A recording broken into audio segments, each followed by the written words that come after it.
My self doctor Kapil Jain. और बच्चों, हम अब नेक्स्ट चैप्टर के ऊपर पढ़ रहे हैं, नेक्स्ट चैप्टर के ऊपर डिस्कशन कर रहे हैं। इससे पहले आप मेरे 2 लेक्चर्स को देख चुके हैं स्टोइचियोमेट्री में। लास्ट लेक्चर में हमने atomic mass, gram atomic mass, molar mass, molecular mass, mole atoms, gram atoms, mole molecules, gram molecules, number of atoms, number of molecules और इनसे रिलेटेड बहुत सारी प्रॉब्लम्स को डिस्कस किया है। सही बोल रहा हूं बच्चों? ठीक है, मेरे उस लेक्चर को आपने ढंग से देख लिया होगा, ढंग से नोट कर लिया होगा। और जैसा मैंने आपको लास्ट लेक्चर में भी टिप दिए थे कि वापस हर एक प्रॉब्लम को अपनी रफ कॉपी में स्लेट के ऊपर लिखिए और सॉल्यूशन को खुद बनाकर देखिए। तो वो मैं होप कर रहा हूं कि आप सभी स्टूडेंट्स ने कर लिया होगा। तो बच्चों, आज फिर एक नए लेक्चर में आपके सामने मैं यहां पर हूं, है ना। और हम आज फिर कुछ और नए कॉन्सेप्ट्स को अपने इस स्टोइचियोमेट्री चैप्टर में जोड़ने जा रहे हैं। बच्चों, ये चैप्टर एक्चुअली बेसिक केमिस्ट्री का पार्ट है ना।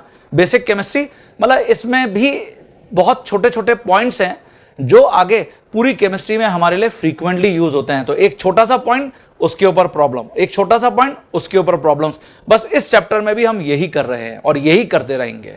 ठीक है, चलिए शुरुआत करने से पहले मैं फिर यहां पर कुछ प्रॉब्लम्स आपके साथ पहले डिस्कस करता हूं, फिर हम कुछ आज नए कॉन्सेप्ट्स को यहां पर ऐड करेंगे। ठीक है बच्चों, मैंने यहां पर एक प्रॉब्लम लिखा है, how many moles of electron way 1 kilogram. मतलब अगर 1 किलोग्राम इलेक्ट्रॉन्स हैं तो उसमें कितने मोल्स इलेक्ट्रॉन के हैं। तो ये आपको सॉल्व करना है और इसके लिए आपके सामने ये ऑप्शंस हैं। अब देखिए, क्या मैं इलेक्ट्रॉन का मास या वेट जानता हूं? तो देखिए, इसके लिए मैं यहां पे मास ऑफ सिंगल इलेक्ट्रॉन जानता हूं। ये अभी स्टोइचियोमेट्री के बाद हमारे पास जो नेक्स्ट चैप्टर आएगा ना, एटॉमिक स्ट्रक्चर, उसमें हम इलेक्ट्रॉन, प्रोटॉन, न्यूट्रॉन के मास को डिराइव भी करेंगे। बट बच्चों, ये मैं जहां तक उम्मीद कर रहा हूं कि आपने 9th और 10th क्लास में भी एटॉमिक स्ट्रक्चर में पढ़ा है, सिंगल इलेक्ट्रॉन का जो मास है उसको मैं एमई से रिप्रेजेंट कर देता हूं। किलोग्राम में ये होता है 9.1 इंटू 10 की पावर -31 किलोग्राम। ये देखिए 9.1, अगर पूरा आप लिखना चाहें तो इसको ऐसे लिख सकते हैं 9.108 इंटू 10 की पावर -31 किलोग्राम। ये सिंगल इलेक्ट्रॉन का मास है बच्चों। तो आपको यह पता चल रहा है कि जब इतना किलोग्राम मास है तो उसमें 1 इलेक्ट्रॉन है। मैं यहां पे लिख सकता हूं बिकॉज 9.108 इंटू 10 की पावर -31 किलोग्राम कंटेन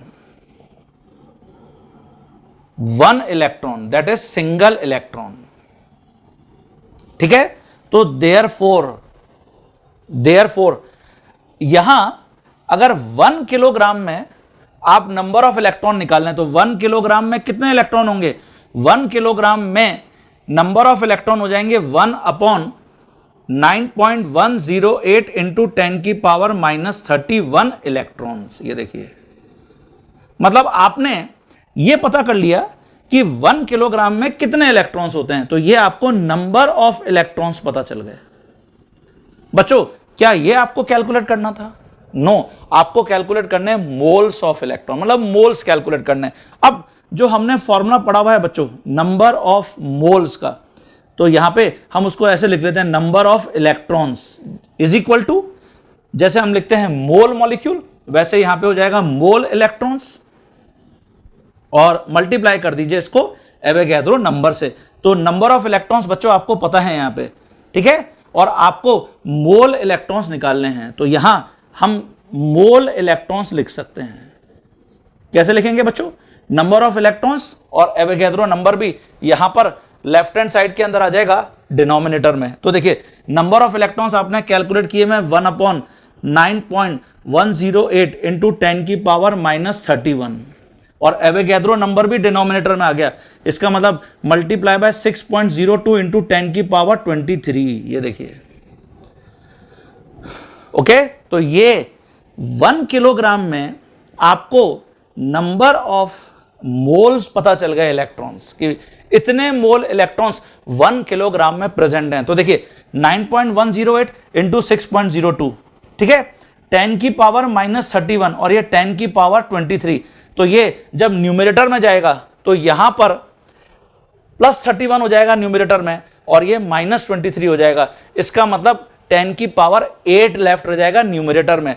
तो हमको यहां कहां पर ये आंसर दे रखा है, ये देखिए डी में आंसर दे रखा है ये।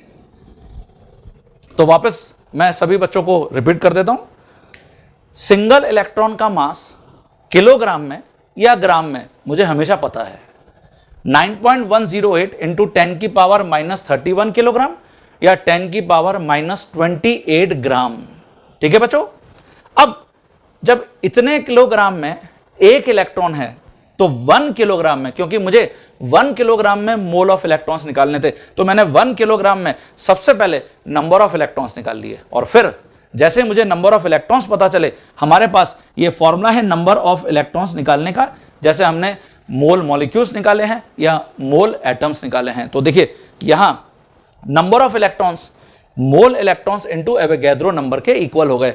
मोल इलेक्ट्रॉन्स का फॉर्मूला बन जाएगा क्या, number of electrons into 1/Na, और नंबर ऑफ इलेक्ट्रॉन्स हमने यहां पे कैलकुलेट कर रखे हैं और Na भी डिनोमिनेटर में चला गया। इससे हमको आंसर मिल गया, इतने मोल इलेक्ट्रॉन्स 1 किलोग्राम में प्रेजेंट हैं। क्लियर? चलिए नेक्स्ट प्रॉब्लम पर आते हैं। इस टाइप की प्रॉब्लम देखिए हमने रिडॉक्स रिएक्शन में भी बच्चों डिस्कस करी है। The number of moles of KMnO4 that will be needed to react with 1 mole of sulfite ion in acidic solution। ये देखिए, अब ये रिडॉक्स रिएक्शन वाले कॉन्सेप्ट आपको याद आने चाहिए और आपको इस टाइप की प्रॉब्लम में मैंने टिप दिया था क्या, जैसे आप देख रहे हैं कि यहां KMnO4 किससे रिएक्ट कर रहा है बच्चों, sulphite ion. Sulphite is SO3-2 sulphite ion और एसिडिक सॉल्यूशन गिवन है बच्चों। तो बताओ KMnO4 एसिडिक मीडियम में किस में कन्वर्ट होता है, अब याद है या नहीं है ना, किस में कन्वर्ट होता है, Mn+2 में। बिल्कुल सही है, Mn+2 में। और ऐसे ही सल्फाइट आयन ये सल्फेट आयन बनाएगा बच्चों, सल्फेट आयन, ये सल्फेट आयन है और ये सल्फाइट आयन है। ठीक है, अब हम देख रहे हैं यहां पर, अच्छा क्या मैं KMnO4 को MnO4-1 लिख सकता हूं क्या बच्चों, आंसर है हां, क्योंकि पोटेशियम +1 है तो MnO4 के ऊपर ओवरऑल कितना चार्ज होगा बच्चों, -1 चार्ज होगा। तो चाहे पोटेशियम पर मैग्नेट लिख लो चाहे पर मैग्नेट आयन लिख लो। तो अब देखो पर मैग्नेट आयन सल्फाइट आयन से रिएक्ट कर रहा है एसिडिक मीडियम में, Mn+2 प्लस सल्फेट आयन बना रहा है, ये आपके पास एक रिडॉक्स रिएक्शन आ गया। अब मैं नंबर ऑफ मोल्स KMnO4 के निकालना चाहता हूं x मोल, सल्फाइट आयन के मुझे गिवन है 1 मोल। तो कैसे निकालेंगे, क्या याद आ रहा है आपको, हमने इसके लिए 2 मेथड्स पढ़े हैं बच्चों, या तो first method, method 1 balance above redox reaction in acidic medium. और क्योंकि बच्चों ये एक आयनिक रिएक्शन है, मुझसे बच्चों ने बार बार पूछा कि सर ये आयनिक रिएक्शन और नॉन आयनिक रिएक्शन क्या होता है। तो बच्चों जहां पर आयंस इन्वॉल्व हैं, ये सारे आयंस हैं, दिख रहे हैं नहीं दिख रहे हैं, तो ये आयनिक रिएक्शन है इन विच ऑल आर आयंस। और अगर कोई भी आयन नहीं है, सारे न्यूट्रल मॉलिक्यूल्स हैं, तो बच्चों वो नॉन आयनिक रिएक्शन है। तो नॉन आयनिक रिएक्शन के ऊपर ऑक्सीडेशन नंबर चेंज मेथड हमने डिस्कस किया और आयनिक रिएक्शंस के लिए मेनली आयन इलेक्ट्रॉन मेथड। तो यहां पर मैं बैलेंस करूंगा अबव रिडॉक्स रिएक्शन को थ्रू आयन इलेक्ट्रॉन मेथड। और बच्चों मैंने आपको बताया कि जैसे इक्वेशन बैलेंस हो जाती है, तो जो बैलेंस इक्वेशन है उसमें जो भी रिएक्टेंट और प्रोडक्ट के कोफिशिएंट्स आएंगे आप उनको मोल्स की तरह यूज कर सकते हो। तो यह प्रॉब्लम आपको पहले बैलेंस करना पड़ेगा, फिर आप स्टोइचियोमेट्रिक कोफिशिएंट को मोल की तरह यूज कर लोगे। लेकिन मैंने बच्चों आपको इसका एक शॉर्टकट मेथड भी बता रखा है, याद है, मेथड नंबर 2, क्या mole of KMnO4 divide by mole of sulphide ion, ठीक है, ये हमेशा रेसिप्रोकल के इक्वल होता है TCiON ऑफ सल्फाइड आयन, जो अभी किसमें कन्वर्ट हो रहा है बच्चों, sulphate ion, divide by TCiON of KMnO4, जो बच्चों किसमें कन्वर्ट हो रहा है, Mn+2 में। ये देखिए, ठीक है। तो सल्फाइड आयन, सल्फाइड आयन में अगर आप सल्फर के ऊपर चार्ज निकालोगे बच्चों तो कितना आएगा, 2 3 6 और -2 चार्ज है, इसका मतलब यहां पे +4 चार्ज आएगा। ये देखिए, और एक ही सल्फर का एटम है। और ऐसे ही यहां बच्चों अगर आप सल्फर पर निकालोगे तो +6 चार्ज आएगा। ये हम बार बार करते हुए आ रहे हैं बच्चों, ठीक है। तो एक सल्फर के रेस्पेक्ट में +4 से +6, इसका मतलब TCiON बच्चों कितना हो रहा है, 2 हो रहा है। तो यहां TCiON आपको पता है 2 हो रहा है। और पर मैग्नेट आयन एसिडिक मीडियम आती नहीं बस का नंबर क्या है, 531। इसका मतलब एसिडिक मीडियम में कितने का चेंज होता है, 5 का। देखिए, यही कारण है कि मैंने आपको रिडॉक्स रिएक्शन चैप्टर पहले पढ़ाया है। स्टाइशियोमेट्री में इसका बहुत यूज होने वाला है बच्चों, ठीक है। तो इसलिए अब मैं यहां पर मोल्स ऑफ KMnO4 वो मैंने X मान रखे, ठीक है, divide by 1 mole sulphide ion के, ये गिवन है आपको, is equal to TCiON of sulphide ion, तो आप देख रहे हैं वहां पे हमने 2 लिखा है, divide bye TCiON of KMnO4, ये 5 है। तो देखिए यहां से तुमको X की वैल्यू पता चल गई जो 2/5 है। ये देखिए, तो हमको 1 मोल सल्फाइड आयन के साथ KMnO4 के 2/5 मोल्स की रिक्वायरमेंट होगी। तो इसलिए विच answer is correct, A answer is correct, ठीक है बच्चों। तो चलिए अब मैं कुछ और कॉन्सेप्ट्स, कुछ और टर्म्स को आपकी नॉलेज में ऐड करूंगा। हाँ बच्चों, नेक्स्ट जो मैंने टर्म लिखा है यहां पे, वो मैंने लिखा है एवरेज एटॉमिक मास। बच्चों अभी तक एटॉमिक मास में जब हमने स्टार्ट किया था ये चैप्टर, तो मैंने आपको लिखा था एब्सोल्यूट एटॉमिक मास, जो हमने कंक्लूड किया था कि हम किसी भी एटम का जनरली कैलकुलेट नहीं कर सकते, 100% मास, करेक्ट मास कैलकुलेट नहीं कर सकते। फिर हमने कंक्लूजन निकाला कि रिलेटिव एटॉमिक मास कैलकुलेट करते हैं, और इसके बेसिस पर हमने एटॉमिक मास और ग्राम एटॉमिक मास की डेफिनेशन बताई। ये एवरेज एटॉमिक मास क्या है, हम बच्चों इसको भी आम के थ्रू ही एब्रीवेट करते हैं। आगे जो अभी समर हमारे पास सीजन है उसमें आम आने वाले हैं, तो जब भी आप आम देखें, मैंगो देखें, आपको याद आना चाहिए सर ने बता रखा है एब्सोल्यूट एटॉमिक मास, सर ने बता रखा है एवरेज एटॉमिक मास। ये एवरेज एटॉमिक मास बच्चों होता क्या है, एवरेज एटॉमिक मास जनरली हम कैलकुलेट करते हैं आइसोटोप्स के लिए। कोई भी एक पर्टिकुलर जो एलिमेंट अपनी डिफरेंट आइसोटोपिक फॉर्म में मिलता है अर्थ क्रस्ट पर, हम उसके लिए एवरेज एटॉमिक मास को कैलकुलेट करते हैं। आइसोटोप्स, जहां तक मैं समझ पा रहा हूं, आपने इसकी डेफिनेशन 9th या 10th क्लास में पढ़ी है। ऐसे सभी स्पीसीज जिनके सेम एटॉमिक नंबर्स होते हैं, एटॉमिक नंबर तो सेम होते हैं लेकिन मास नंबर मतलब एटॉमिक मास डिफरेंट होता है, हम उनको आइसोटोप्स बोलते हैं। अभी हम आगे एटॉमिक स्ट्रक्चर चैप्टर में भी इससे और बहुत सारी टर्म्स को डिफाइन करेंगे, आइसोटोन, आइसोबार, एटसेट्रा एटसेट्रा। लेकिन अभी हमारा इंटरेस्ट सिर्फ आइसोटोप्स में है। तो देखिए, जैसे हाइड्रोजन एटम, हाइड्रोजन एटम का जो आम है एवरेज एटॉमिक मास 1.008 AMU है। हम जर्नल जो लैंग्वेज है उसमें 1 AMU या 1 ग्राम लिख देते हैं, लेकिन ये वैल्यू एक्चुअली फ्रैक्शनल है, इतनी वैल्यू है एवरेज एटॉमिक मास है, क्योंकि हाइड्रोजन के ये 3 आइसोटोप्स बहुत ही फेमस हैं। इसको 1H1 प्रोटियम बोलते हैं, ये ड्यूटेरियम के नाम से फेमस है 1H2, इसको हम D से भी रिप्रेजेंट करते हैं, और ये 1H3 ट्रिटियम के नाम से फेमस है। इसको हम T से भी एब्रीवेट करते हैं, ठीक है। 1h1, 1h2, 1h3, 111 ये है एटॉमिक नंबर, 1 2 3 ये है एटॉमिक मास। तो देखिए सबके एटॉमिक मास डिफरेंट हैं लेकिन एटॉमिक नंबर सेम है। ऐसे ही कार्बन, इस चैप्टर में हमने स्टाइशियोमेट्री में जब स्टार्ट किया था, कार्बन स्केल आपको मैंने बताया था बच्चों, कार्बन 12 C12। तो देखिए कार्बन के 2 आइसोटोप हैं लेकिन कार्बन 12 का परसेंटेज अर्थ के ऊपर बहुत हाई है।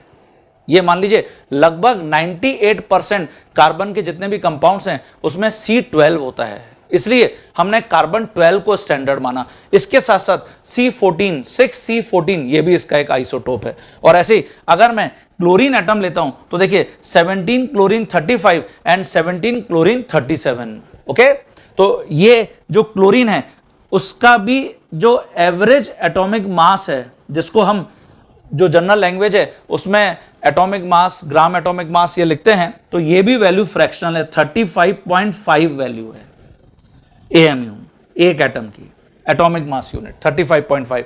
तो फ्रैक्शनल है क्योंकि यहां पर भी हमको एवरेज एटॉमिक मास कैलकुलेट करना पड़ रहा है। क्लोरीन अपनी आइसोटोपिक फॉर्म में मिल रहा है। मैं एक फॉर्मूला यहां पे डिराइव करूंगा, उस फॉर्मूला को हम आज के बाद अप्लाई करा करेंगे जब भी मुझे एवरेज एटॉमिक मास निकालना है। मैं मान लेता हूं लेट एक एलिमेंट है, an element X is found on earth crust in its different isotopic form, different isotopic form। और ये जो आइसोटोपिक फॉर्म है उसको हम ऐसे लिख लेते हैं ZXA1, ZXA2,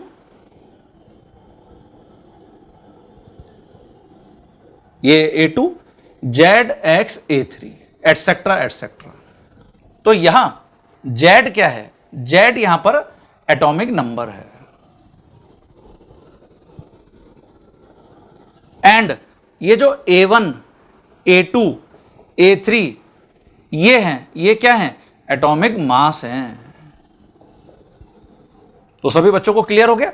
और X तो हम एलिमेंट ही अज्यूम करते हुए आ रहे हैं। नाउ अगर मैं ये जो मैंने ZXA1, ZXA2 और ZXA3 लिखा है, इन सबके जो आइसोटोप्स हैं उनका मैं परसेंटेज एबेंडेंस मुझे पता है।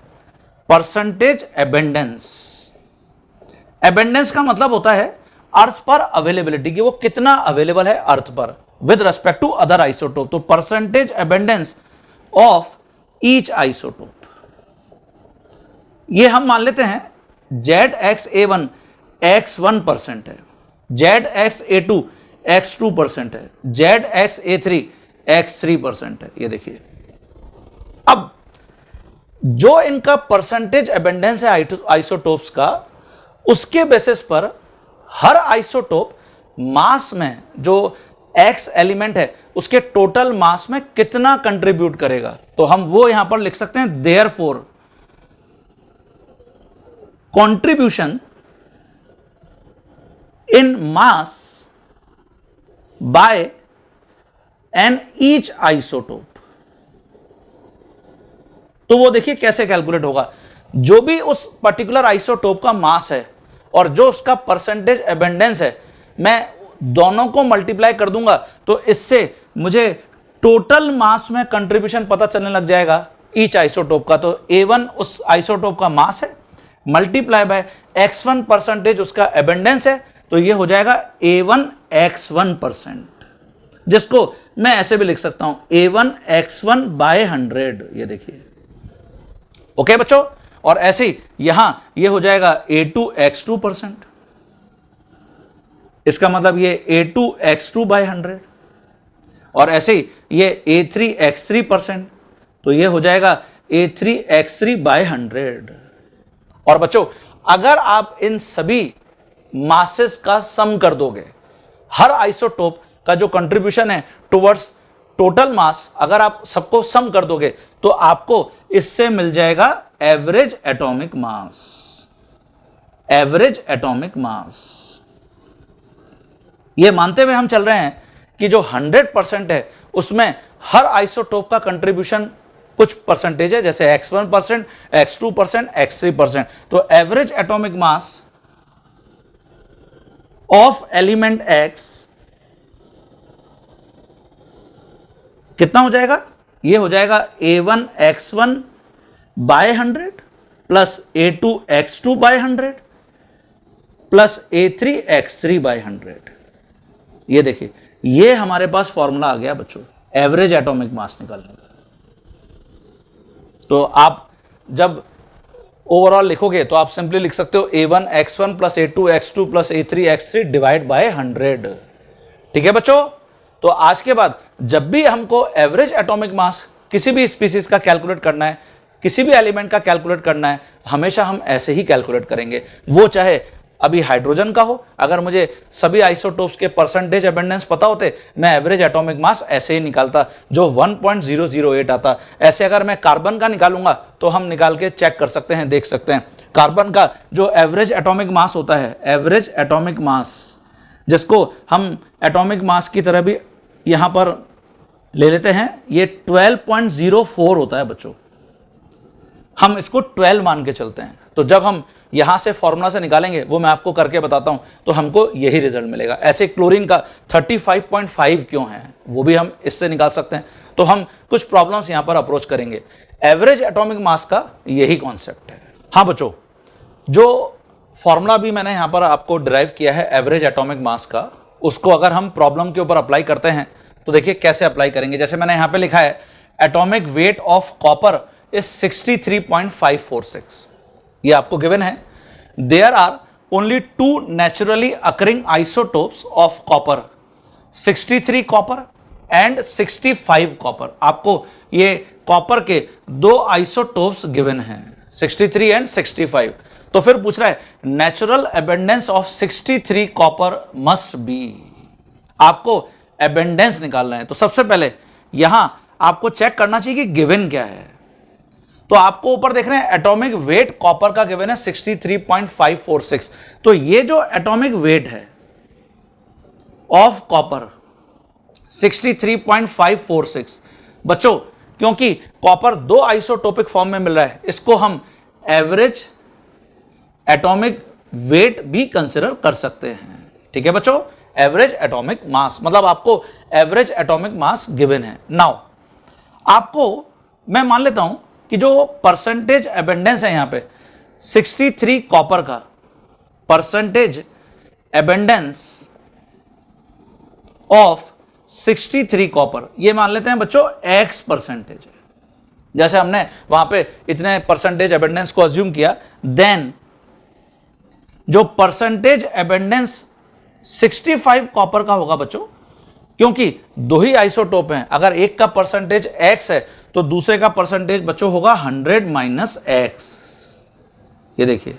नाउ अब मैं जो फॉर्मूला अभी हमने यहां पे लिखा था एवरेज एटॉमिक मास, तो एवरेज एटॉमिक मास जो कॉपर का है ये आपको गिवन है 63.546 इज इक्वल टू, अब देखिए आपने लिखा है A1x1, A1 मास है, x1 उसका परसेंटेज एबेंडेंस है, इसका मतलब 63 मल्टीप्लाई बाय x। ठीक है बच्चों, और प्लस यहां जो दूसरा आइसोटोप है 65 जिसका एटॉमिक मास है, उसका एबेंडेंस 100 माइनस x है, तो 100 माइनस x इसको मैं 65 से मल्टीप्लाई कर दिया हूं और यहां डिवाइड कर दूंगा 100 से। तो बच्चों जब तुम यहां से x की वैल्यू निकालोगे, तुमको यहां पर 63 कॉपर का एबेंडेंस पूछा गया था, तो जब तुम यहां पर 63 कॉपर का एबेंडेंस x है तो x की वैल्यू बच्चों निकालोगे तो आप देखोगे 70% आएगा ये आंसर। ये परसेंटेज एबेंडेंस हो गया 63 कॉपर का, तो देयरफॉर 100 माइनस x ये 30% हो जाएगा बच्चों। परसेंटेज एबेंडेंस ये 65 कॉपर का, ये देखिए ये आंसर है। तो बच्चों यहां आपको जो आंसर रिपोर्ट करना है वो डी आंसर रिपोर्ट करना है। डी इज करेक्ट आंसर बच्चों। ठीक है, चलिए नेक्स्ट प्रॉब्लम को डिस्कस करते हैं। हाँ बच्चों, नेक्स्ट जो प्रॉब्लम मैंने यहां पे लिखा है वो फिर एवरेज एटॉमिक मास से रिलेटेड एक प्रॉब्लम है। मैंने लिखा है atomic mass of boron is 10.81। Boron, उसका एटॉमिक मास आपको गिवन है 10.81। It has two isotopes with 80% and 20% abundance respectively. आपको परसेंटेज एबेंडेंस भी गिवन है। If the atomic mass of most abundant isotope of boron is 11.01, तो atomic mass आपको other isotope का निकालना है। तो देखिए यहां सबसे पहले हमको गिवन है बोरॉन, और बोरॉन इसका मुझे एटॉमिक मास यहां पर 10.81 गिवन है। ठीक है बच्चों, और आपको यहां देखकर समझ में आ रहा है कि बोरॉन, इसके आपको दो आइसोटोप्स गिवन है। एक का आपको बोल रहा है कि मोस्ट एबेंडेंट आइसोटोप जो है बोरॉन का, उसका मास 11.01 है। ये देखिए 11.01, तो इसका मतलब मोस्ट एबेंडेंट आइसोटोप का है। इसका मतलब इसका परसेंटेज एबेंडेंस आपको गिवन है 80%। और जो दूसरा आइसोटोप है बच्चों बोरॉन का, आपको उसका मास कैलकुलेट करना है, जिसका परसेंटेज एबेंडेंस आपको पता है 20%। तो बच्चों जैसे हमने अभी फॉर्मूला में देखा था, हमने इसको A1 अज्यूम कर लिया था, परसेंटेज एबेंडेंस इज नोन, इसको A2 अज्यूम कर लिया था। ठीक है, तो अब मैं यहां अगर एवरेज एटॉमिक मास, क्योंकि जो एटॉमिक मास बोरॉन का गिवन है 10.81, ये एवरेज एटॉमिक मास भी है, क्योंकि बोरॉन दो आइसोटोपिक फॉर्म में मिल रहा है। तो एवरेज एटॉमिक मास बोरॉन का ये हमको गिवन है 10.81। ठीक है, इज इक्वल टू, जब बोरॉन 11.01 मास शो कर रहा है तो परसेंटेज एबेंडेंस 80% है, तो 11.01 को 80 से मल्टीप्लाई कर दिया, प्लस जो दूसरा बोरॉन है उसके मास को हमने A2 अज्यूम कर रखा है, मल्टीप्लाई बाय 20 और डिवाइड कर देंगे 100 से। ये देखिए, तो जब बच्चों यहां से तुम A2 की वैल्यू कैलकुलेट करोगे तो बच्चों तुमको जो रिजल्ट देखने को मिलेगा 10.01 है। ये देखिए, ये आंसर है बच्चों। तो आपको यहां ये पता चल गया कि जो A2 है, जो सेकंड बोरॉन का आइसोटोप है, उसका एटॉमिक मास 10.01 है। ठीक है स्टूडेंट्स, क्लियर हो गया सभी बच्चों को? चलिए, तो मुझे जो समझ में आ रहा है कि एवरेज एटॉमिक मास से रिलेटेड अगर आपको प्रॉब्लम एग्जाम में देखने को मिलता है तो आप बहुत इजीली इन अप्रोच को, इन प्रॉब्लम्स को, इस फॉर्मूला को फॉलो करके बना सकते हैं। तो इनको अपनी कॉपी में ढंग से नोट कर लीजिए। अब मैं नेक्स्ट कॉन्सेप्ट, नेक्स्ट टर्म को ऐड करूंगा आपकी नॉलेज में। हाँ बच्चों, एवरेज एटॉमिक मास के बाद जैसे हम नेक्स्ट जो एक बहुत इंपॉर्टेंट टर्म है एवरेज मॉलिक्यूलर मास या मॉलिक्यूलर मास ऑफ मिक्सचर, उसको कैलकुलेट कर रहे हैं। अच्छा, इसको डिस्कस करने से पहले, जैसे अभी हमने कार्बन का एग्जांपल लिया था, है ना, आइसोटोप्स ऑफ कार्बन। तो हमने डिस्कस किया कि कार्बन के दो आइसोटोप हैं, 6 कार्बन 12 एंड 6 कार्बन 14, और percentage abundance on earth crust. तो बच्चों 6 कार्बन 12 का 98% तक है, मतलब कार्बन के जितने भी कंपाउंड्स हैं उसमें कार्बन 12 ही मैक्सिमम मिलता है 98% तक, और ये सिर्फ 2% कंट्रीब्यूट करता है 6 कार्बन 14। तो देयरफॉर क्या तुम एवरेज एटॉमिक मास कार्बन का कैलकुलेट कर सकते हो बच्चों? आंसर है हां। जैसे 6 कार्बन 12, तो इसका परसेंटेज एबेंडेंस 98%, मतलब 12 इंटू 98 प्लस 6 कार्बन 14, तो 14 इंटू 2, और डिवाइड कैसे कर दोगे बच्चों? 100 से। तो इसको सॉल्व करने पे 12.04 मिलेगा आपको एवरेज एटॉमिक मास। तो हम, यही कारण है कि जो कार्बन है उसका एटॉमिक मास जो कार्बन का है वो 12.04 को हम नियरली 12 यूनिट अज्यूम करते हैं एटॉमिक मास, मतलब 1 एटम का मास। एंड जो ग्राम एटॉमिक मास है gram atomic mass of carbon, वो हम 12 ग्राम यहां पर लिखते हैं, 12 ग्राम पर मोल। ठीक है बच्चों, चलिए अब मैं यहां नेक्स्ट टर्म को डिस्कस कर रहा हूं, एवरेज मॉलिक्यूलर मास। यह भी एक इंपॉर्टेंट टर्म है बच्चों, एवरेज मॉलिक्यूलर मास, या इसको ऐसे भी डिफाइन करते हैं बच्चों, मॉलिक्यूलर मास ऑफ मिक्सचर। इसको हम एम मिक्सचर से रिप्रेजेंट करेंगे बच्चों, M mixture, molecular mass of mixture. नाम से समझ में आ रहा है कि अगर एक मिक्सचर है जिसमें बहुत सारे सब्सटेंसेस भरे हुए हैं, तो जो मिक्सचर है उसके मैं मॉलिक्यूलर मास को यहां पर एवरेज मॉलिक्यूलर मास बोलूंगा। इसका बहुत अच्छा एग्जांपल है जैसे एयर, हवा। एयर क्या है? मिक्सचर है, बिल्कुल सही बोल रहे हैं आप, मिक्सचर है। और इस मिक्सचर में बहुत सारी गैसेस भरी हुई हैं, जैसे नाइट्रोजन है, ऑक्सीजन है, carbon dioxide, sulphur dioxide, etcetera etcetera. तो एयर इज अ मिक्सचर। तो जब भी मैं एयर के मॉलिक्यूलर मास को आपको बोलूंगा तो आप बोलेंगे कि सर हमको एवरेज मॉलिक्यूलर मास निकालना है। ठीक है, तो ये it is calculated for mixture in which various substances are present. Various substances are present. ठीक है बच्चों, जैसे मैंने आपको एग्जांपल दिया एयर का ही, तो जब भी हम एयर की बात करेंगे, जो मिक्सचर ऑफ गैसेस है, मिक्सचर ऑफ गैसेस, तो हम इसके लिए हमेशा एवरेज मॉलिक्यूलर मास मेंशन करेंगे, average molecular mass of air. ठीक है बच्चों, तो क्या इसके लिए फॉर्मूला होगा, कैसे हम इसका फॉर्मूला डिराइव करेंगे? मैं मान लेता हूं वी हैव वन वेसल, ये वेसल है मेरे पास, इस वेसल को हमने बंद कर रखा है और इस वेसल में मेरे पास कुछ डिफरेंट सब्सटेंसेस हैं, गैसेस मान लीजिए, कुछ भी मान लीजिए, ये A1, A2, A3, ये डिफरेंट सब्सटेंसेस हैं। इस वेसल में इनका मिक्सचर भरा हुआ है, इनके जो मासेस हैं ग्राम में, ये हम यहां पर W1, W2, W3 ये अज्यूम कर लेते हैं। और ऐसे ही जो GMM है, ग्राम मॉलिक्यूलर मास ग्राम पर मोल में।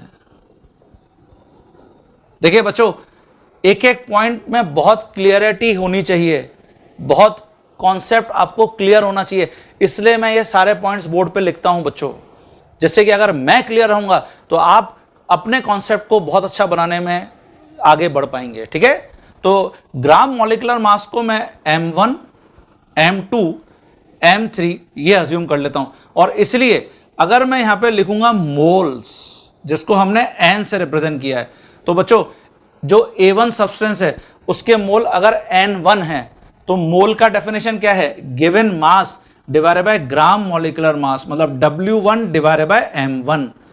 ऐसे N2 W2 divided by M2, ऐसे N3 W3 divided by M3।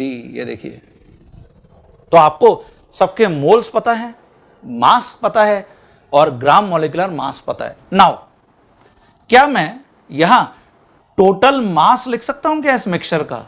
Total mass of mixture. आप बोलेंगे हां, कैसे? सबके मासेस का सम कर देते हैं। तो यहां ये हो जाएगा W1 plus W2 plus W3, अगर और होते तो एटसेट्रा एटसेट्रा। और ऐसे ही क्या बच्चों टोटल मोल्स लिख सकते हैं क्या? यहां टोटल मोल्स ऑफ मिक्सचर, बिल्कुल सही है, लिख सकते हैं। सबके मोल्स का सम कर देंगे, N1 plus N2 plus N3 and so on. ठीक है बच्चों, नाउ हम जानते हैं, एज वी नो, हम अभी जो फॉर्मूला मोल मॉलिक्यूल का पढ़ के आए हैं, क्या पढ़ा है बच्चों? गिवन मास जो ग्राम में होता है और इसको डिवाइड कर देते हैं ग्राम मॉलिक्यूलर मास से, जो ग्राम पर मोल में है। तो बच्चों जब तुम यही फॉर्मूला मिक्सचर के लिए अप्लाई करोगे, देयरफॉर फॉर मिक्सचर, तो बच्चों जब तुम ये फॉर्मूला मिक्सचर के लिए अप्लाई करोगे तो मोल मॉलिक्यूल की जगह हो जाएगा mole of mixture, total mole of mixture. Given mass की जगह हो जाएगा टोटल मास ऑफ मिक्सचर। मतलब फॉर्मूला वही है, सिर्फ मिक्सचर के लिए ये हम ऐसे कन्वर्ट कर रहे हैं, और डिवाइड बाय ये हो जाएगा total molecular mass of mixture, जिसको हमने यहां पर बोला है मॉलिक्यूलर मास ऑफ मिक्सचर। इसी को हमने बच्चों एवरेज मॉलिक्यूलर मास बोला है, ये जो टर्म है डिनोमिनेटर वाली। तो यहां से मैं ऐसे लिख सकता हूं इसको, देखिए molecular mass of mixture, molecular mass of mixture जिसको हमने एम मिक्सचर बोला है, is equal to what, total mass of mixture divide by total moles of mixture. ये बच्चों फॉर्मूला बन गया, देखिए। तो अब ये जो सारे डेटा हैं जो हमने यहां ऊपर मेंशन किए हैं, अगर मैं इस फॉर्मूला में पुट कर दूंगा तो मुझे एक फॉर्मूला मिल जाएगा बच्चों। तो देखिए वो फॉर्मूला मैं यहां पे लिख देता हूं। हां बच्चों, ये मैं यहां पे लिख रहा हूं मॉलिक्यूलर मास ऑफ मिक्सचर, जिसको हमने एवरेज मॉलिक्यूलर मास भी बोला है, या हमने इसको एम मिक्सचर बोला है, ठीक है। टोटल मास ऑफ मिक्सचर, तो टोटल मास ऑफ मिक्सचर इसका मतलब फॉर्मूले में है W1 plus W2 plus W3 divide by total moles of mixture, तो वो है N1 plus N2 plus N3। ये देखिए, ये आपके पास फॉर्मूला आ गया बच्चों। तो आज के बाद जब भी हम एवरेज मॉलिक्यूलर मास को कैलकुलेट करेंगे तो बच्चों इसी फॉर्मूला को फॉलो करेंगे। W1 plus W2 plus W3 total mass of mixture है, N1 plus N2 plus N3 total moles of mixture है। जैसे अभी हमने एयर का ही एग्जांपल लिया बच्चों, एयर मिक्सचर है। जैसे आपको मान लेते हैं यहां मिक्सचर ऑफ आपको गैसेस गिवन है, एक तो गिवन है N2, ठीक है, और N2 ये मान लेते हैं आपको यहां पर गिवन है 28 ग्राम, और ऐसे ही O2 ये आपको गिवन है 64 ग्राम, ठीक है बच्चों। और अब आपसे पूछा जा रहा है then calculate M air, that is molecular mass of air.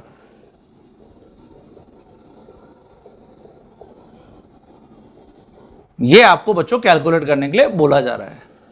तो कैसे कैलकुलेट करेंगे, तो हम यहां पे मॉलिक्यूलर मास ऑफ एयर,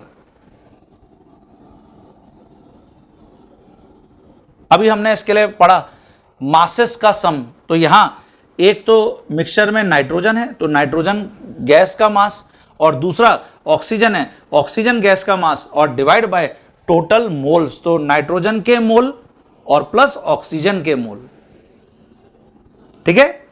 तो क्या तुमको नाइट्रोजन का मास गिवन है बच्चों? हां 28 ग्राम, प्लस ऑक्सीजन का मास गिवन है 64 ग्राम, और divide by number of mole. Moles कैसे निकालते हैं बच्चों? जो भी N2 के मास है उसको डिवाइड करेंगे इसके ग्राम मॉलिक्यूलर मास से। तो देखिए इसका मास है 28 ग्राम डिवाइड बाय नाइट्रोजन का GMM, तो N2 मतलब 14 इंटू 2 मतलब 28, ठीक है, ग्राम पर मोल। बार बार लिखने की जरूरत नहीं है, ठीक है। और ऐसे O2 के मोल मास है कितना 64 डिवाइड बाय O2 32 ग्राम पर मोल। ये देखिए, तो हम जब इस वैल्यू को सॉल्व कर लेंगे हमको यहां पर एयर का मॉलिक्यूलर मास मिल जाएगा। तो बच्चों आप खुद इसको सॉल्व करके यहां पर इसका रिजल्ट लिखना, ठीक है? क्लियर हो गया? पूरा सॉल्व तो मैं करूंगा नहीं, यहां पे 28 है प्लस 64 है डिवाइड बाय ये 1 है और प्लस ये 2 है, मतलब 3, तो 28 प्लस 64 डिवाइड बाय 3। ये ग्राम में आप रिपोर्ट कर सकते हैं एयर का मॉलिक्यूलर मास। ठीक है स्टूडेंट्स, क्लियर? तो ये दोनों टर्म्स भी मुझे लगता है आपको क्लियर हो गई। फॉर्मूलास आप याद रख सकते हैं आज के बाद, जिनसे आपको जो प्रॉब्लम्स देखने को मिल सकती हैं वो भी मैंने आपको प्रॉब्लम्स यहां पर डिस्कस कर दिया है। तो चलिए अब एक नई टर्म जो आपने आज से पहले कभी भी नहीं सुनी है, 9th में और 10th में कभी भी नहीं सुनी है, उसको अब हम डिस्कस करना स्टार्ट करेंगे। Very very interesting, equivalent mass. तो हमने एटॉमिक मास शेयर कर लिया आपके साथ, मॉलिक्यूलर मास मैंने आपके साथ शेयर कर लिया है। अब मैं एक नई टर्म के ऊपर आ रहा हूं, वो है इक्विवेलेंट मास।